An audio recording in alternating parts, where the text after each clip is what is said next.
Welcome to It's Not About the Money, a podcast in search of grounded fundraising. I'm Heather, and together with my co-host Andy, we look beyond the quick tips and formulas. Join us as we explore the nuance and complexity of ministry fundraising. If you want to thrive in partner development, not just survive it, this is the place for you.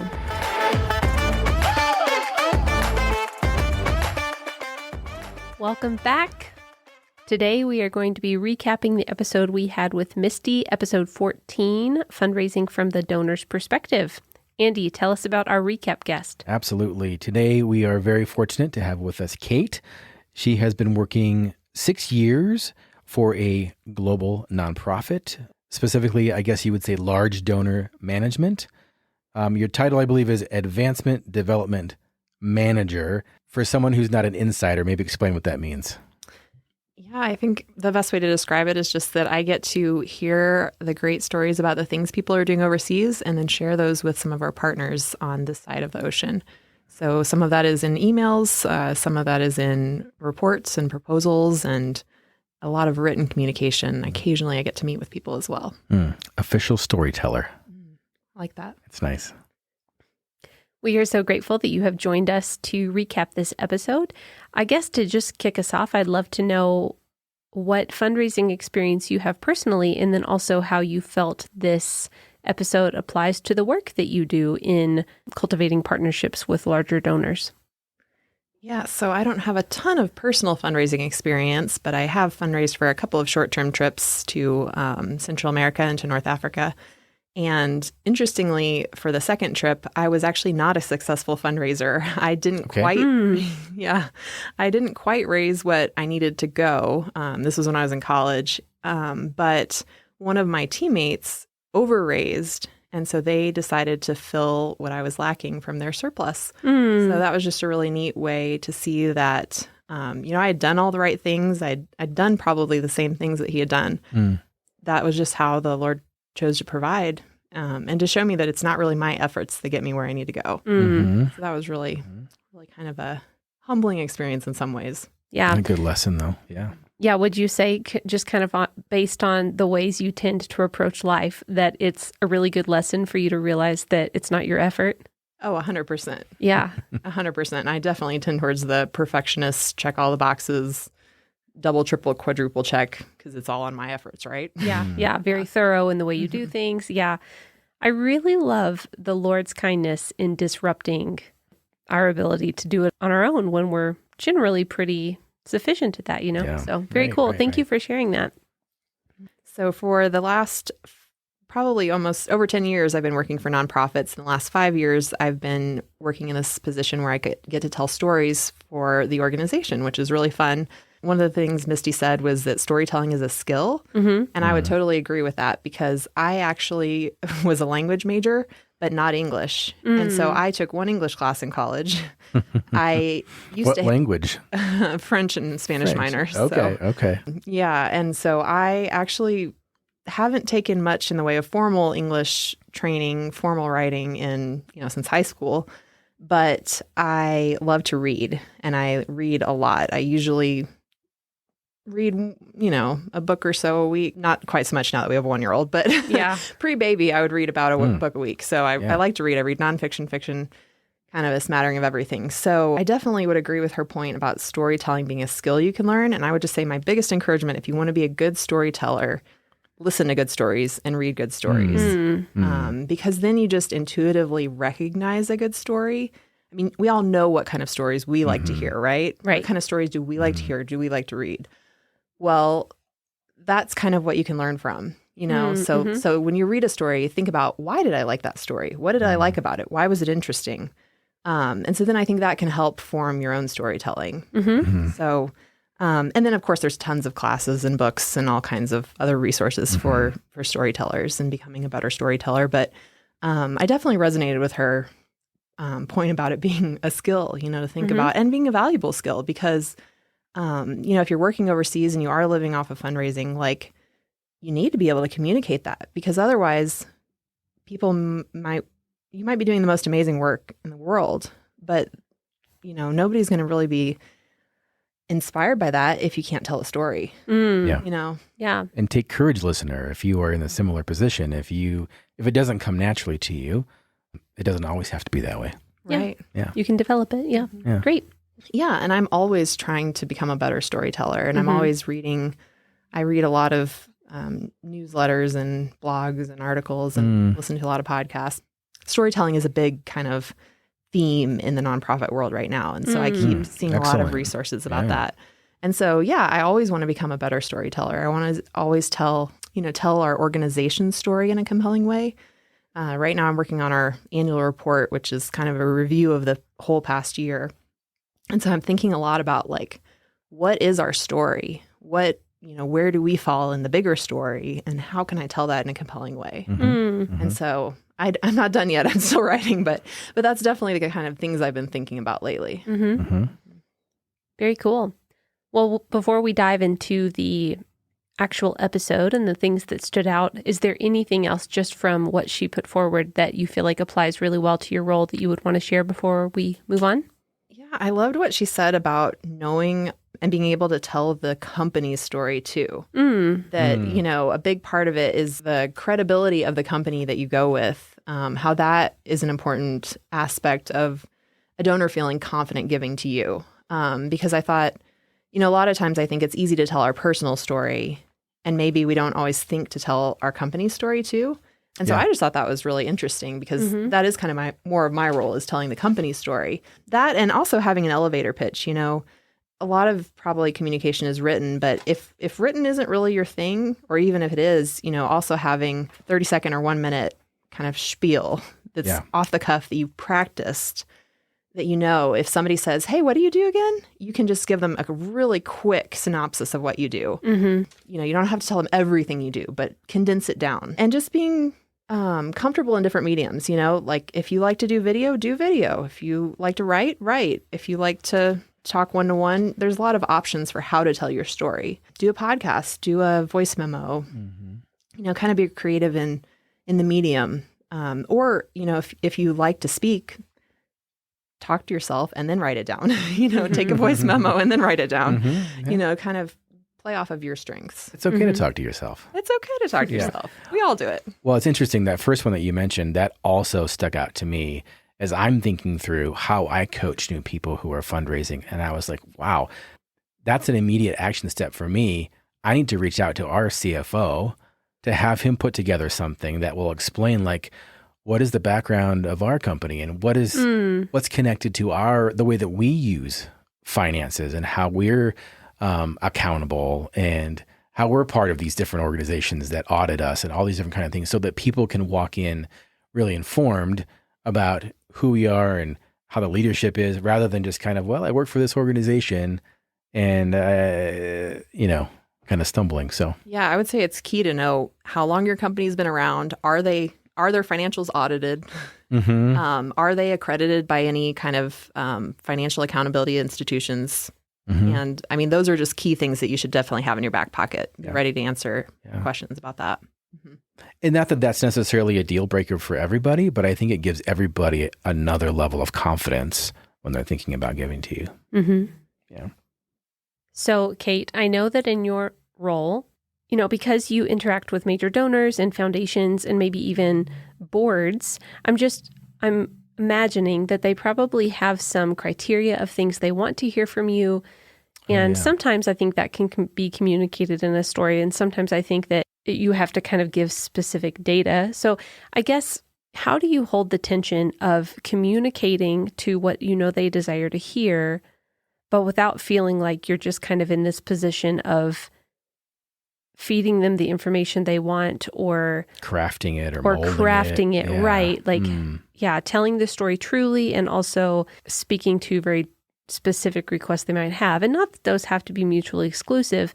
It's just that we very much don't want people to feel like they owe the donor a certain type of explanation, but at the same time, in stewarding, they do communicate specific types of information. Does that make sense? And I imagine that you're working with different groups that have different desires and different focuses. Like for them, the bullseye might be a little bit different than what we actually are.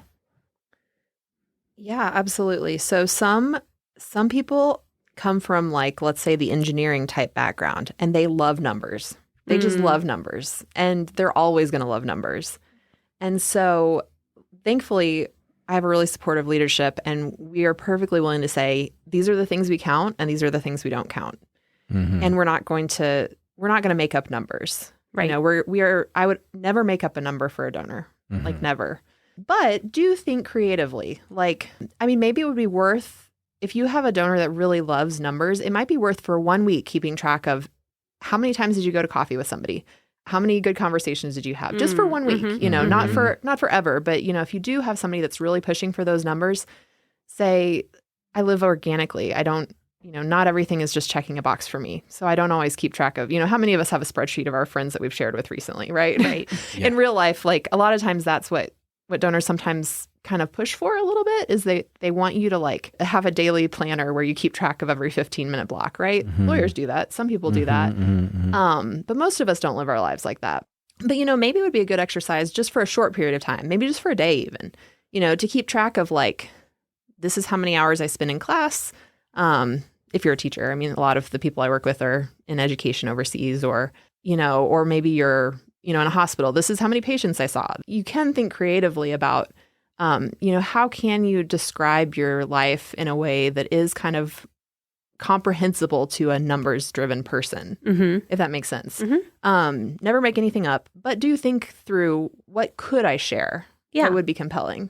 You know, so always think about like, if I'm not going to share exactly what they want, what could I share? Right. To really honor what it is that they're hoping to have insight into. Yeah. And I think you can always call them back to you know, if they're faith-based anyway, you can draw them back to the imagery from, you know, scattering seeds. Like we are called to scatter the seeds, but it's God that sends the rain and makes them grow. Right. You know, so I mean, I do think you can always call people back to that to say, this is a tangible example of how I'm being faithful and how I'm being a good steward of the investment you've made. But ultimately, I'm not even responsible for the results. Like in a lot of ways, I can do what I can do, but you know, God's the one who's at work. I'm just playing a small role. And ultimately, the matrix that you are using to measure depends on the kind of work that you're doing. Right. Right. If you're a church planter, maybe you are looking at the size of your congregation or attendance or, you know, whatever. But if you're working in a place in a country that doesn't allow for church planting, obviously that's not it's not apples to apples.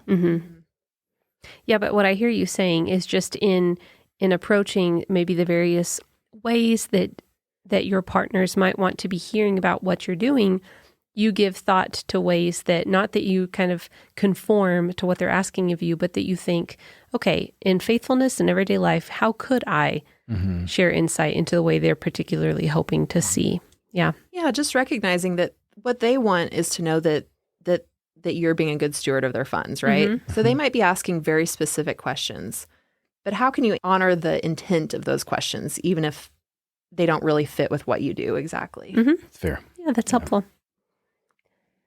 Okay, well, what else stood out from the episode, guys? I'm just going to start at the beginning and just reflect on how she was even raised. Like, I think that was significant because I think she's not an outlier. I think that many people, at least from a faith background, are raised in a similar way where giving is a priority, generosity is a priority. But for some reason, when we shift roles and we become the fundraiser, we start to assume that we're going to offend everybody. When in reality, there's countless other people just like us that are looking for a place to actually give their money to. So I think that was encouraging to me. Yeah, I took note of that too, that you're asking them to give for their good. Yeah. You're not asking them to give for your good. And keeping that perspective that you're saying, this is the great work that's happening. Wouldn't you like to be a part of this? And I liked what she said. A lot of people are like, yes, I do want to be a part of that, but I've got small kids or elderly parents or some other life situation. I can't be the one to do what you're doing, but I do want to be a part of that. And so to approach it with that perspective, to say like, I'm inviting you into this great thing that's happening. This happens to be my role, and this happens to be how you can participate. And then I thought the other thing, I think she said at some point, you know, don't be discouraged by no's. And don't burn bridges, you know, because again, just because this year is a no, next year they might sell a house or a company and it could be a big yes. Mm-hmm. Or again, they might just have the heart sparked for something that you're doing, or you never know. I'll just say one recent example is there's a partner that hadn't given to us in like 6 years. We'd gotten 6 years of no's, right? Wow. But the door had stayed open. They'd said, yes, we're still interested in what you're doing. We still love what you're doing, but just not this year.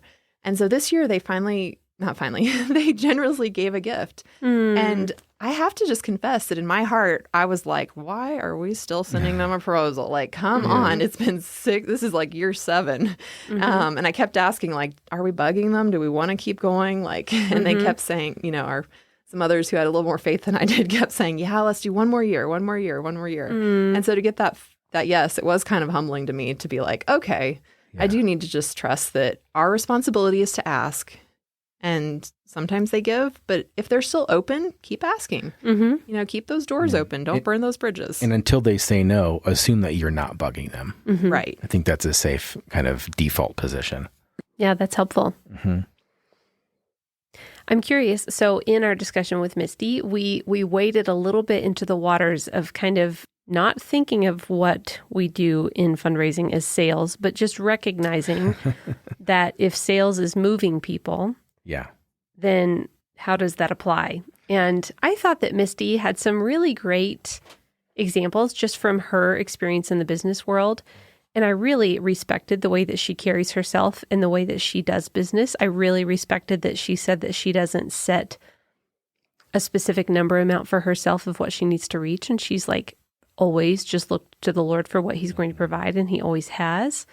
But I'm just curious if you guys had any thoughts about the whole sales conversation. Totally. That's, for so many years, I feel like it is the S word. Like it's kind of a dirty word. Like it feels so corporate and kind of like stifling. So I imagine there's probably a lot of people that are listening that feel the same way. Oh, yeah. So I was really encouraged to hear her kind of say differently, to kind of pitch that differently to us. And maybe because we're just uncomfortable with the business jargon. Maybe that's part of it. Well, because I think what we're really uncomfortable with is a disingenuous or like a motivation that's not for your good. Right. We're uncomfortable with like the self-seeking element of it. Yes. Right. Like trying to meet somebody else's bottom line. So maybe the encouragement to myself, the admonishment is like, don't reject these ideas just based on their connotations and the previous context that I've experienced them with. I think really what my takeaway is she's just asking me to be prepared and to be responsible. I mean, maybe if you're like a George Mueller, you can sit back and you can pray the money in, right? You can just pray the gifts in. But I'd wager that if somebody were to ask him about his orphanage, he still has an answer for it. I loved her illustration about her dad being so excited about his shoes, because that's kind of my personality too, that if you know me, you know that 90% of the time I wear a certain brand of sandals. And I think they're the most comfortable, wonderful shoes in the Rhymes world. with Shakos. And I would love to tell you how wonderful they are and how much I like them. So I think maybe if you can almost draw a little bit of separation between yourself and what you do and try to look at it with a little bit of an outsider's perspective, like, what if someone you knew was doing this amazing thing and you were so excited about what they were doing? How could you help but share about that? Like if somebody asked about what they're doing, you'd be like, oh my gosh, they just invented the new whatever, Think about like just being excited about what you're doing and kind of taking a little bit of a step back, just thinking about like, I mean, I imagine if Mueller had, oh my gosh, our orphanage is doing this amazing thing. We're feeding all of these kids that were starving beforehand, and just genuinely being excited about what you're doing and kind of taking that sales out of it a little bit in that sense of like, I'm just excited about this and I want you to be excited about it too. And I think that's how you get that genuine, I mean, you're selling it in the sense that you're so excited you want them to be excited too. Right. Not in the sense that you're like, I need you to do this for my benefit. Right. I'm like counting the dollars behind my back. Like, Right. It's just that you're genuinely so excited about what is happening that you love that question of what do you do again? Yeah. Maybe it's a continuum. Like the more you believe in what you're doing, the less it feels like selling. Exactly. Yeah. Yeah, I remember, I don't know if you have time for a story, but one of my first and worst jobs was I spent a week as a telemarketer. And I was I was selling magazines that I could really care less about. And I like I said, I lasted for 1 week and I just couldn't handle it because at the end of the day, I could really care less if they were buying these things or not. Right. So maybe that's the far end of the spectrum. Yeah.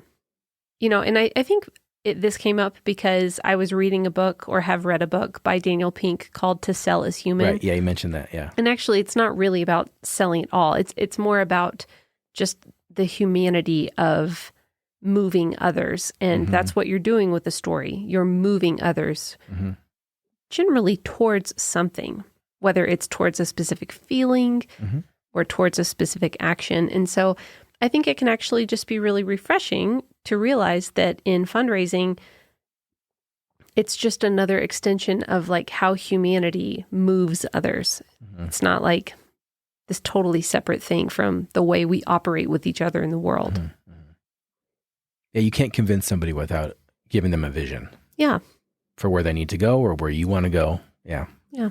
And so I think that kind of draws back. It's like, how clear is your vision? Like, do you have a really clear vision for why you're going, what you want to do, what you want to see happen in the community? Like, can you articulate to yourself, like, what is my vision? What do I want to see? Because if you don't have that clear for yourself, you're not going to communicate clearly. Right. You're not going to be compelling. Yeah. So, I mean, it's taking some time to step back and think, why am I going? Why am I excited about this? And what do I want to do and see and be a part of? Yeah. And I think, she calls that out very specifically. She said that when she's evaluating whether she and her husband want to partner with someone, they very much think about, I think she says, it's not about whether this is a good investment. It's not about whether you have the metrics. It's about, do you believe in what you're doing? And can you communicate why?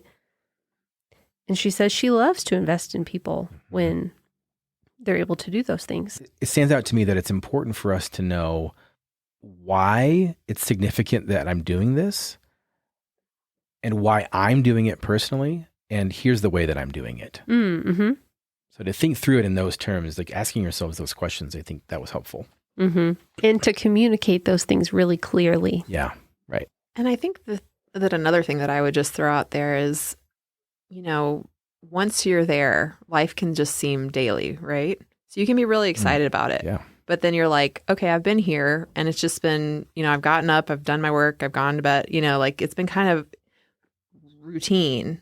Yeah. But what's routine to you might not be routine to the people that you're supporting. Like they might be really interested to know, maybe it's something that you noticed at a restaurant, that it's a cultural observation that you're like, oh yeah, I just realized that I think differently now because of this culture I'm living in. Or maybe it's, this is how a teammate really helped me figure out how to get a SIM card or how to call a plumber in this country, or, things that seem really simple and daily and maybe even like an annoyance to you could be something really interesting. So don't limit your stories to like amazing mountaintop moments. It can also be the really daily things that can still help give people a glimpse into your life. Yeah. That's really important, I think, in the ongoing, because she said she made a comment about somebody who used to be a really good communicator and then they kind of fizzled. Yeah. And I wonder if that's because for them, it's like, well, I've already told all the great stories, Yeah. So don't think that it has to be always like this amazing story. It could be something really simple. It could be mentioning that I learned where the Sam's and IKEA are. Can you believe we have Sam's and IKEA here? Yeah. That's just really simple things like that to try to get out of your own head and think, what would have been unusual to me before I came?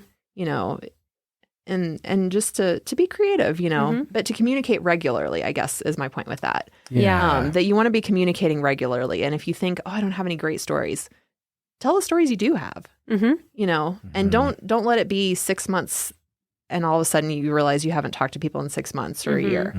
Just communicate regularly, even if it's just the little stories of daily life. Yeah. That's good. And that reminds me of a conversation we had with Barb several episodes ago, where she just encouraged people to kind of develop a discipline of writing out a few sentences each night. Yeah. Like what happened today? Why is that important? Or why does that stand out? And that can kind of be fodder for some of these moments that actually, even if sharing what it looks like to get a plumber in another country, like that actually does communicate quite a bit to your partners about how kind of disrupting it is to do something that in other ways would be much easier, right? Mm-hmm. Yeah, that writing it down thing is so significant because, well, especially the older I get, it's so hard to remember what I did even over the weekend. Yeah. We have a little session on Monday mornings with my team, and we just kind of have like a little weekend update. And so many times I'm like, man, what did I do over the weekend? That was only 2 days ago. So Right. Yeah, write it down. Definitely. Yeah. And I've read a lot that if you write down, 3 things you're grateful for every day, your mental health does better. So there's benefit to you personally as well too. Yeah. I have a couple of apps that remind me to do that every day, and I'm not going to confess how long it's been since I've actually done it, but I think it is a good practice. And if you can make that a discipline, I really just, it sounds like everything I've read, all the research backs it up, that it's good for you personally, and it's good for your engagement with your supporters too. 2 really important birds with one stone. Yeah, that's great. I really appreciated that she spoke so candidly to how they kind of don't fit the mold, quote unquote, for what traditional partnership looks like, in that they're very reticent to just sign up to kind of have an auto draw every month. Yeah, that was interesting. Yeah, I really appreciated that they just had a conviction that they wanted to be very hands-on, very moved by what the Spirit is doing in that moment. And so I guess I would just encourage our listeners to think through, what are the ways that you can kind of accommodate partners that might want to kind of move in that lane versus, it either being give once a year or give monthly or something like that. Like, what are ways that you can invite people into more spontaneous or Spirit-led giving throughout the year? And circling back to, don't be discouraged if they didn't give previously. Right. Maybe they'll give again. Maybe Right. they'll give in the future. Yeah. Mm-hmm. Yeah, that was kind of interesting because I kind of have circled around to that in a lot of situations. I do kind of end it with would you prayerfully consider a financial gift, and kind of leaving that, door open. And some partners do want the number. They want to know, what do you want from me? Mm-hmm. So a lot of them do want kind of more of a direct ask. But if they don't, I think there's a lot of peace you can have to just trusting that the Spirit's going to speak to them just like it speaks to you. And so God's going to provide, and who knows, they might give way more than you've asked. Mm-hmm. I know I heard a story recently of someone who was convicted that they just needed to start asking the Lord and trusting for results. So they asked for a $15,000 gift, and they just asked for it. And they got a $12,000. Wow. Just out of the blue, Yeah. And I mean, I think there's a lot of wisdom to that, the kind of Mueller-esque, that, if you're a Christian, we trust someone who can provide for all of our needs and has promised he will provide for our daily needs. Yeah. So I found that rarely do gifts ever come early. So sometimes it requires a little bit of patience and a little bit of trust, or a lot. Yeah. But yeah, really trusting that you can trust your partners too, I guess is what I'm getting at. Yeah. That you can trust that if you have really good people who are listening to the Father, like, you can trust him to speak to them. Yeah. And don't get caught up on, oh, shoot, I asked for 50 and not 100. I blew it. Now I just derailed my whole fundraising experience. I was just working with a gal who was connected with an older gentleman that her grandfather knew. Her grandfather had mentored him in his youth. And so she started like the whole process that we led her through, being really cordial and friendly. And he's just like, oh, just cut to the chase. What do you need? And so she's like, oh, okay, great. Like, I was thinking $100 a month. And so she asked directly, and then he's like, well, how about 300? So that's not normal, but I mean, all that to say, like, I think sometimes we put too much emphasis and weight and anxiety on exactly how we're lining up our pitches in our conversations. Which I think, again, to kind of go back to a previous conversation, in the recap we did of the Andy C. episode with Jeff and Kat, they just talked about how you step out of the boat, like Peter stepped out of the boat when God called him to. So we really can't just get stuck in a formula. Like, okay, well, I'm just going to ask the Lord and then somehow it's going to come to me, or I'm just going to directly ask people and then that's how it will always happen. work. I think we can just really lean in day by day to what is the Spirit asking you to do. And if the Spirit is asking you to leave it with Him, do it. And if the Spirit is asking you to go and directly ask somebody, do it. And yeah, I feel like that's the invitation, to be Spirit-led, to abide, to answer the call that God is giving you versus trying to like figure out what way you're going to do fundraising, right? It almost seems like a really good lesson for the mission field. Yes. Funny how that happens. Yeah, right. Kate, anything else for you that stood out? I think the only other note I had is just remembering that we play a small role in a big story. And so some of it, I think, is just grounding or, recognizing the part that you play, that we are part of this really long story. And this is a very small snippet. And just being faithful to that, to recognizing that this is my calling for this moment and just trusting that God is writing the bigger story. And so I can rest in that and just being faithful today that He's got tomorrow. I can rest today. It's a hard lesson for me to learn anyway. Just resting in today, trusting that I need to do what He's called me to do today. So that doesn't give me any excuse for just, sitting and being lazy. But if I'm doing what I need to do, I can trust Him for tomorrow. Yeah, it's again, this, Andy and I often talk about the tensions we have to hold. The tension of working diligently unto the Lord, good stewardship, doing the things you need to do, also entrusting that to Him, knowing that it's not your efforts that produce, right? But your efforts matter. Yeah. Well, I don't know if you guys have anything else to say, but before we close out, I did want to point out that I appreciate that she also emphasized that in not asking, I think her exact words were, you're robbing other people of having the ability to come alongside you. And, it is more blessed to give than to receive. And just thinking about the joy that we're meant to have in generously giving to others, I don't think that could be overstated enough. That what difference would it make if you viewed not asking as robbing of an opportunity, of a good opportunity? Right. How does that reframe it for you? Again, it's taking the focus off of you. That's crucial. Be a blessing through your asking. That's a great way to end it. Be a blessing through your asking.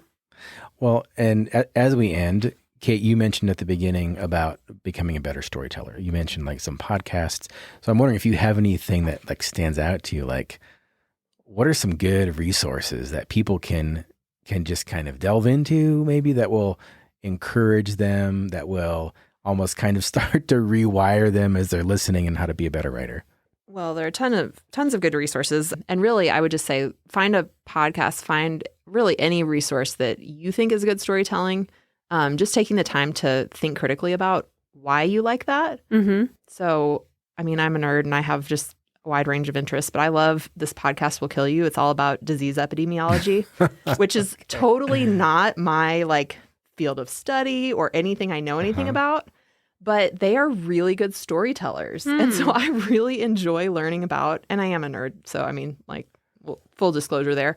But, just anything that you think about, like, think about, why did I enjoy that? Like, try to think critically. Like, if you read a really good news article or podcast or blog, stop and think for a minute. Like, what did I actually enjoy about that? What made that enjoyable? Was it, how they told the story? Was it what the story was about? Was it a combination? Because, I mean, somebody could be telling the most interesting story ever, but if they don't tell it well, it's going to be boring. But one resource I would just mention that they have a conference, but they also have just a lot of free resources on their website is the nonprofit storytellingconference.com. Okay. Oh. And so they do like a Thursday webinar every week, and they have a lot of kind of free video type resources. So that's one that comes to mind. But if you Google Storytelling 101, there's just tons of resources out there right now. Okay. So.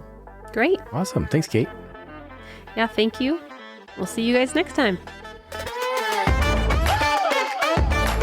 It's Not About the Money is presented by Provisio Fundraising Solutions. Provisio equips support-based workers with flexible training, practical resources, and one-on-one coaching. Find out more at provisiofundraising.com.